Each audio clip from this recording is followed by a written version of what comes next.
Going somewhere? Don't forget to pack your Glowforge.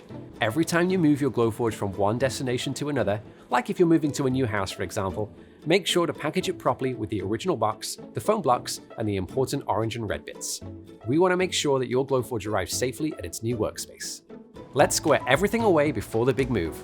Turn off your Glowforge, gather your original packaging together, and follow these steps. Holding the finished black surface of the printer head to start, pull up and back to remove it. Carefully remove the wire ribbon by pushing down fully on the latch while gently pulling the connector, and tuck that cable safely into the laser arm like this. Insert the orange foam cylinder to secure the laser lens, and place the printer head into the rear foam block. Next, we'll remove the crumb tray.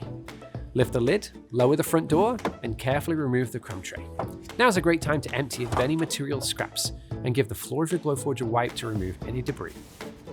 Next, let's remove the exhaust hose by squeezing the ends of the ring clamp together and pulling the hose away. The crumb tray, the exhaust hose, and those ring clamps should be stored together in the smaller of your two boxes. Now it's time to gather the important orange and red bits to secure the laser arm. Push the laser arm to the back of your Glowforge and put a silicone strip on each rail just in front of the little wheels like this. Pull the laser arm towards you and up and onto the silicone strips.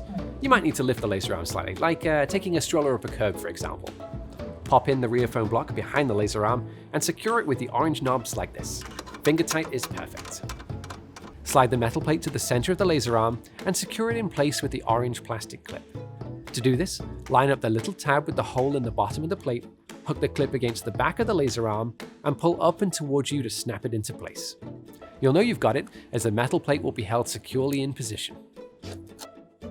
Finally, replace the lid to the rear foam block, sit the front foam block in front of the laser arm, and close the front door and the lid.